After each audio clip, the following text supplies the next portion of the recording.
Alors, bonjour à tous et à toutes. Donc je démarre un petit peu. Lorsqu'on a préparé le PowerPoint, là, je voulais un petit peu qu'on rentre directement dans le vif du sujet, mais Sandrine et Charlotte m'avaient demandé de faire un peu l'historique. Alors j'ai l'impression de me répéter un petit peu, parce que on s'est lancé dans la démarche en 2011, c'est pas d'aujourd'hui. Ouais. Donc moi je suis maire d'une commune qui s'appelle Escours. Escours, pour ceux qui ne connaissent pas, c'est à côté de Mimizan. C'est pile poil entre Bordeaux et Biarritz, 100 km de Bordeaux, 100 km de Biarritz. C'est une commune de 800 habitants et qui se trouve dans le massif des Landes et de Gascogne, qui fait partie d'une communauté de communes qui s'appelle la communauté de communes Cœur-Haute-Landes, 15 000 habitants, 180 000 hectares. Ça représente 18% de la surface des Landes. Voilà, donc très peu peuplé par rapport à la surface, bien sûr.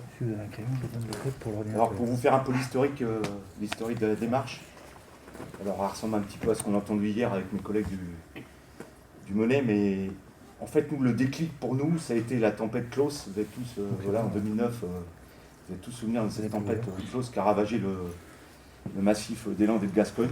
Rien que si on a des communes entre les dégâts de la tempête, 40% de la forêt était par terre. Ensuite, il y a eu les maladies qui suivent les tempêtes, qui affaiblissent les arbres, donc ce qu'on appelle c'est des scolites, hein, c'est des insectes qui viennent attaquer les arbres Ah bah voilà, c'est nickel.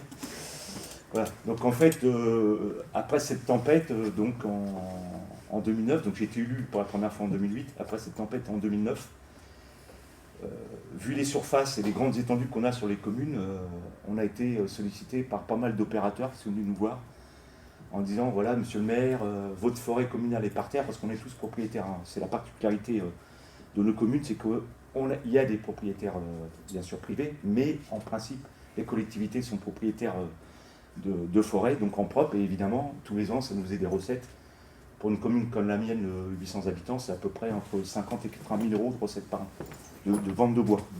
Voilà, donc c'est historique, c'est quelque chose que c'est un héritage, hein, mais bon, ça alimente bien les recettes de la commune et ça permet, bien sûr, d'avancer et de faire des choses. Voilà. Donc la forêt étant par terre, donc on a été approché par beaucoup d'opérateurs à l'époque. On était en plein dans la libéralisation du marché de l'électricité et du gaz voulu par l'Europe. Et ces opérateurs sont venus nous voir en disant, voilà, monsieur le maire, votre forêt elle est par terre, on pourrait vous mettre des éoliennes, on pourrait vous mettre des panneaux photovoltaïques. Donc on a commencé à réfléchir à ça. Alors toutes les sociétés qui sont venues nous voir à l'époque, c'était des sociétés qui étaient exogènes. Il n'y avait pratiquement aucune société française. Je ne parle même pas des sociétés régionales, je parle des sociétés françaises. Et du coup, alors c'était alléchant, voilà ce que vous allez toucher en IFER, voilà ce que vous allez toucher en location de terrain. Donc c'était alléchant. Donc, mais on s'est dit, on va quand même voir ce qui se fait ailleurs. Et donc on est parti faire un voyage en Allemagne, un petit peu comme mes collègues du Monnet, hein, finalement. Et on a regardé ce qui se faisait là-bas et on s'est aperçu qu'en fait, il y avait beaucoup de projets qui étaient portés et par les collectivités et par les citoyens. Et quand on est revenu dans le train, on s'est dit, ça y est, voilà, on voit ce qu'il faut faire.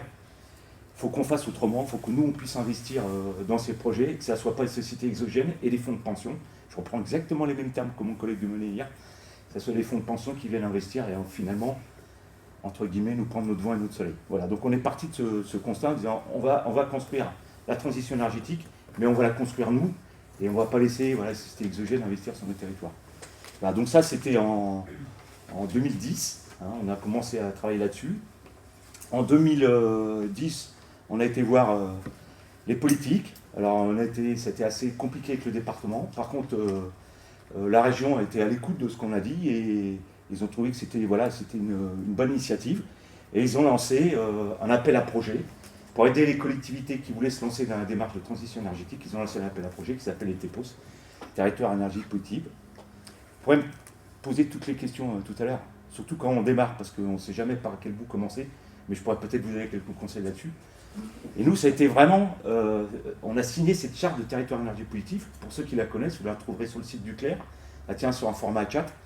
Et dans cette charte, il y avait tout ce qu'on voulait, en fait. On parlait d'économie circulaire, comment intégrer les citoyens, la diminution des consommations, couvrir ces consommations par les énergies renouvelables. Vraiment, cette charte, pour nous, c'était du pain béni, en fait. Il y avait tout ce qu'il fallait dans cette charte. Voilà, donc on a signé cette charte. On a répondu à l'appel à projet qu'on a co-construit avec la région, en disant voilà ce qu'il faudrait faire plutôt que d'aider les fonds de pension à investir sur le territoire, c'est bien que vous aidiez les collectivités. On a co-construit avec eux cet appel à projet. On a répondu à l'appel à projet, on a été retenu. Bien sûr, on a été lauréat. Il y avait 7 dans l'ancienne Aquitaine, il y avait 7 territoires qui ont été retenus.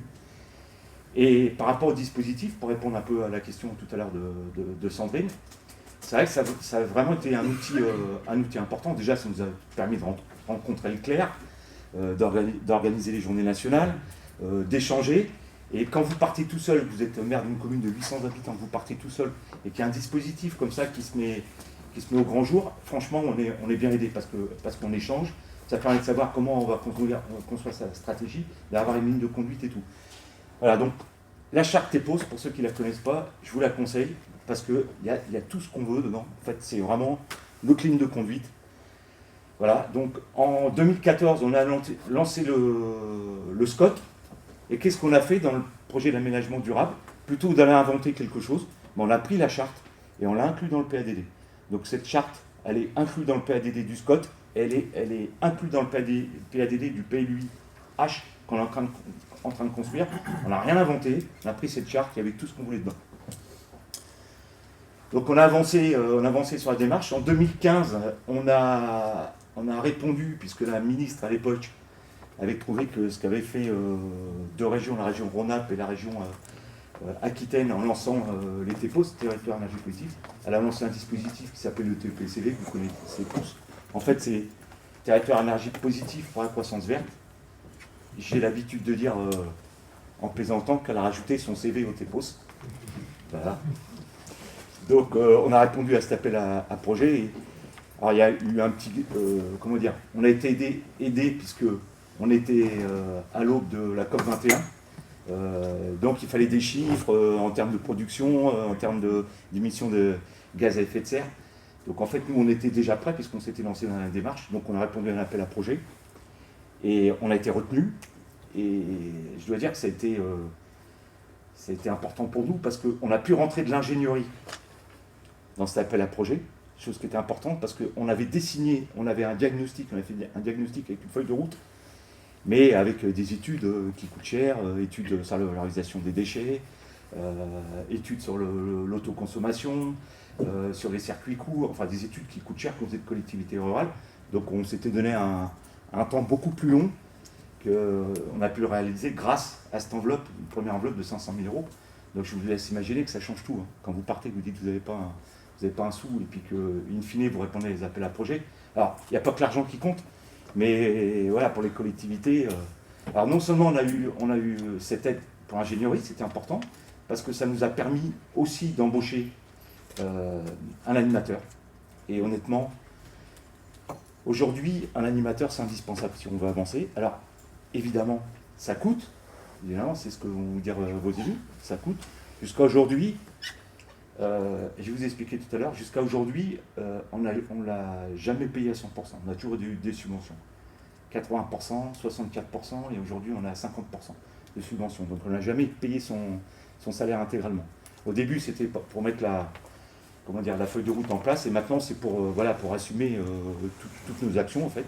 Voilà, donc jusqu'à aujourd'hui, on a toujours été soutenu pour tout ce qu'on a fait. C'est pour ça qu'il ne faut pas partir les derniers. Vous savez que voilà, en matière de subventions, quand vous êtes novateur, vous avez des subventions, quand ça devient obligatoire, il n'y a plus grand chose après. Donc c'est important de partir en premier. Voilà.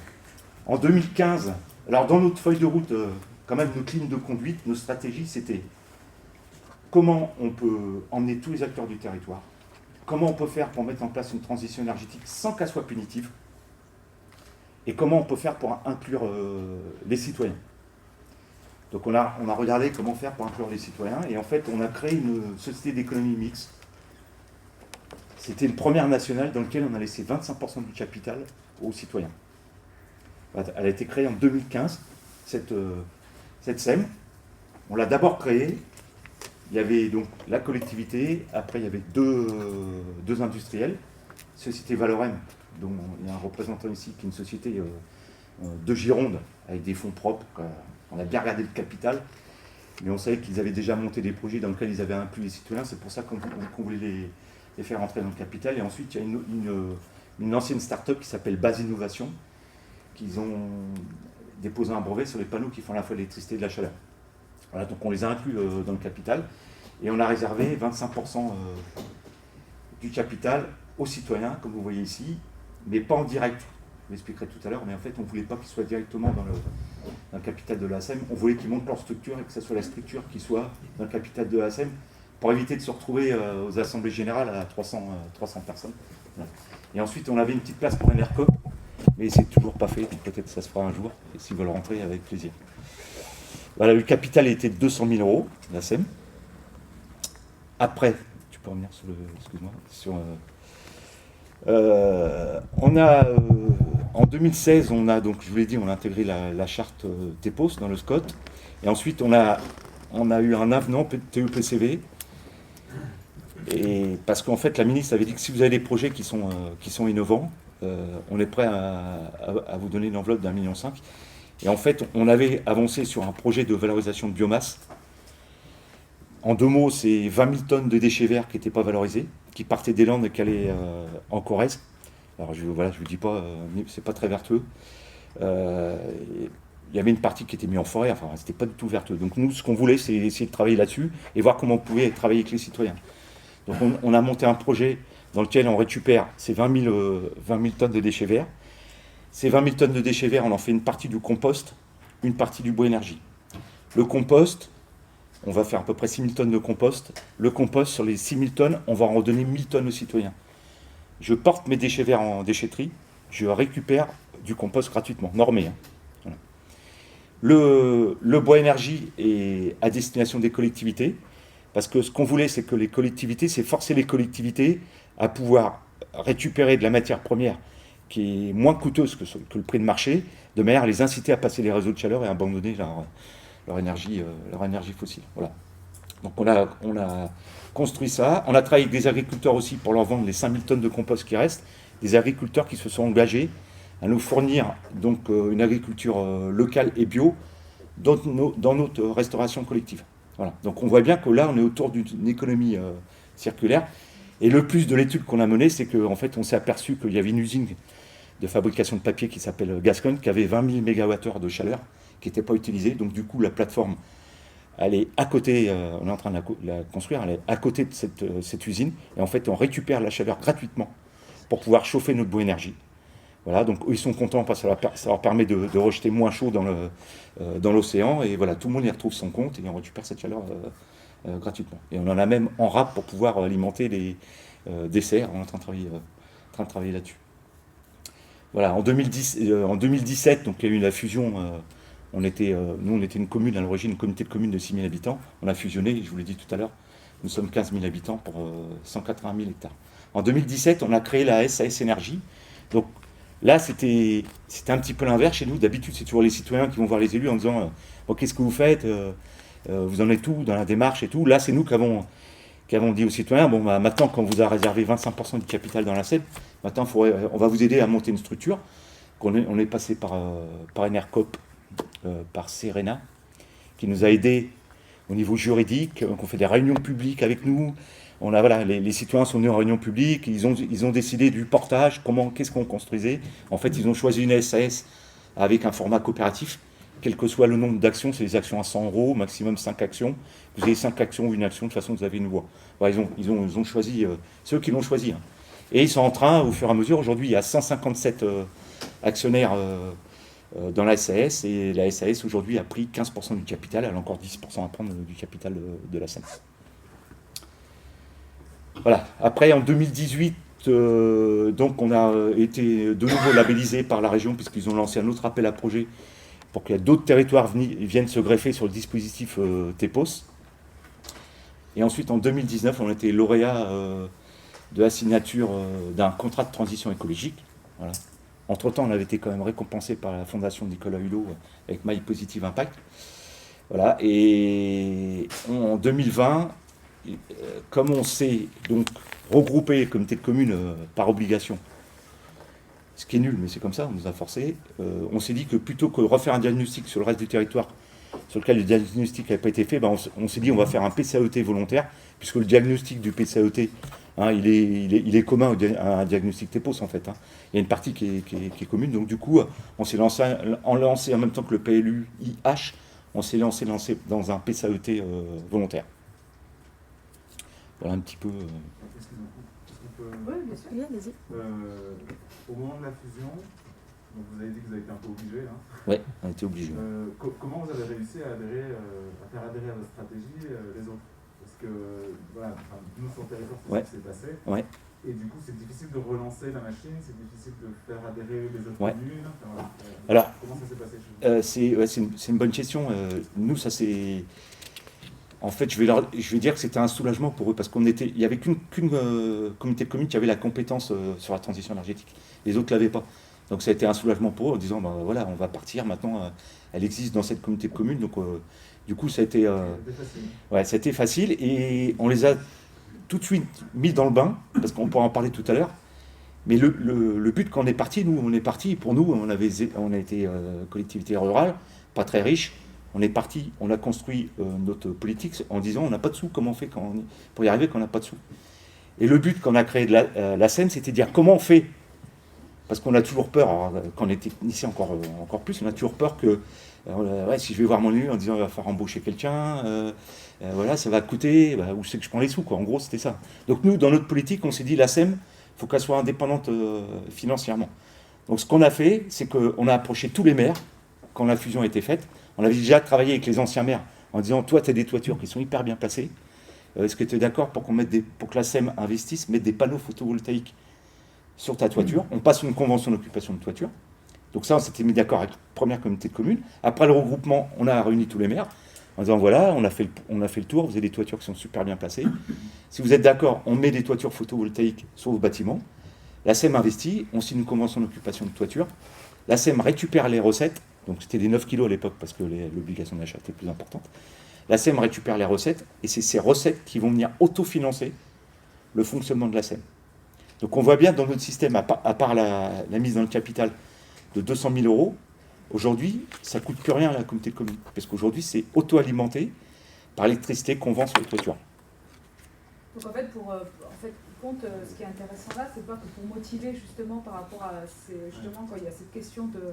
Souvent, il y a évidemment la question administrative, mais aussi la question d'identité du territoire. Quand il y a 3 intercos, 4 intercos qu'on met en même temps, c'est d'avoir cette entrée par le projet, en fait, par ce que tout à l'heure, qu'on ne soit pas dans la dimension punitive, mais bien sur le projet, sur les atouts de chacun des territoires. Et en fin de compte, plutôt que de partir peut-être sur une démarche un peu lourde, de diagnostic commun, etc., on part sur des projets et des actions très opérationnelles et on met en commun en fin de compte les points forts. Et ensuite, j'imagine que c'est ensuite qu'on peut vraiment commencer à partager la stratégie énergétique peut-être plus ambitieuse, ou enfin, je ne sais pas plus ambitieuse, mais en tout cas structurée avec, en partant de ce qui a apporté à une interco et de le partager en fin de compte avec les autres. C'est ça. Est-ce qu'on peut dire ça comme ça? Ah oui, tout à fait. Après, il fallait que les maires ils puissent intégrer le fait qu'il y avait des panneaux photovoltaïques sur leur toiture, mais c'est pas eux qui touchent la recette. Donc tout ça, on a fait de la pédagogie, on disant, mais de toute façon, cet argent-là, et on le voit aujourd'hui, on a monté une plateforme de rénovation énergétique, elle marche du tonnerre, parce que c'est un guichet unique, on peut en reparler si vous voulez, mais aujourd'hui, ils ont le retour sur leur territoire. En 2 ans, on a fait 2 millions d'euros de travaux sur ces particuliers. Forcément, il y a des communes qui ont des habitants qui ont profité de ces sommes-là. Donc, voilà. Donc, on les a emmenés assez facilement. Voilà. Si c'était pour répondre à votre question. Est-ce qu'il y avait d'autres questions? Juste pour bien comprendre, donc la SEM, vous avez monté tout à l'heure 51% tenu par l'ACOMCOM et toutes les communes qui ont mis la mise. Et c'était du coup 101 000 euros qui ont été mis en termes de capital, pour avoir une ordre de grandeur. Vous comptez bien. Voilà, puisque c'est une obligation légale, enfin, je pense que vous le savez tous. Hein. On a mis 51, ça pourrait être 50 plus une voie, mais c'est 51. Voilà. Et l'objet, c'est effectivement, les premiers projets, c'était installation photovoltaïque toiture. Les premiers projets, pour parler couramment, c'était pour la soif. Voilà. On s'est dit, c'est comme ça qu'on voulait le présenter. De toute façon, on est parti, on s'est dit, il ne faut pas que ça soit punitif, ni pour nos citoyens, ni pour les collectivités. Quelque part, si c'est punitif pour les collectivités, c'est punitif pour les citoyens, puisque de toute façon, si vous augmentez les impôts, on entendait à l'époque, en 2012, il va falloir qu'on augmente les impôts, il y aura plus de tri à faire sur les déchets et tout. Non, je crois qu'aujourd'hui, moi, j'en parle aisément. Hein. Nous, on a placé, ma commune, on a placé 600 000 euros à 5,5%. Alors là, c'est juste financier. Hein. C'est juste financier, mais les énergies renouvelables, voilà, si c'est bien fait, non seulement c'est vertueux, mais ça peut rapporter. On perd en route punitive. Les routes, on part faire punitive. Oui, tout à fait. Tout à fait. En tout cas, ce qui est intéressant là aussi, peut-être, parce que la diapositive précédente est intéressante parce qu'il y a beaucoup de cibles.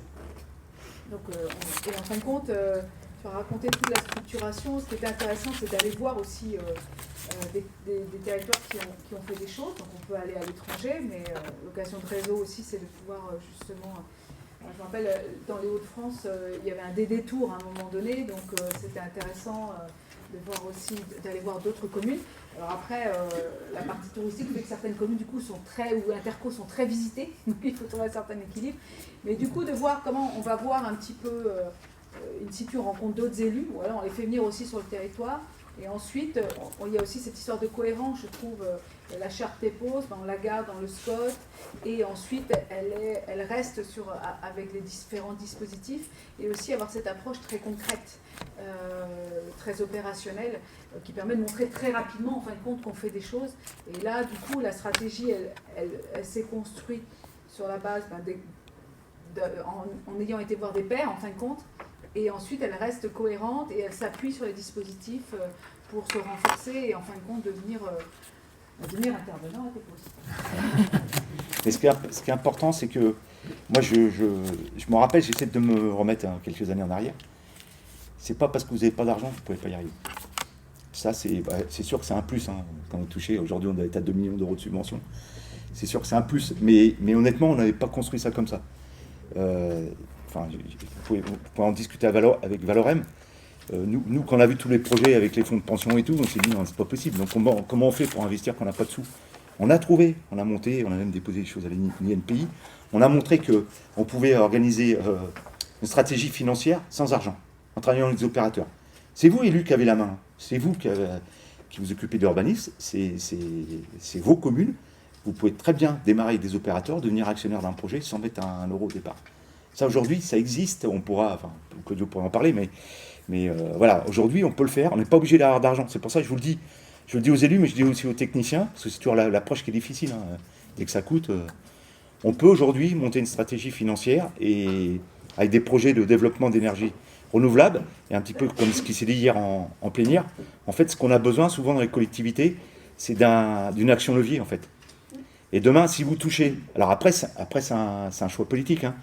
On voit les communes qui sont au pied des centrales nucléaires. Vous avez du marbre de Cara par terre dans les mairies. Bon, après, chacun fait ce qu'il veut, mais voilà, on peut aussi dédier l'argent qu'on reçoit de toutes les taxes à la transition énergétique. Bon, là, par contre, c'est très politique. Hein. Voilà. Enfin, nous, c'était notre choix. On a dit l'argent qu'on va faire sur la transition énergétique, on le dédie à la transition énergétique. Merci beaucoup.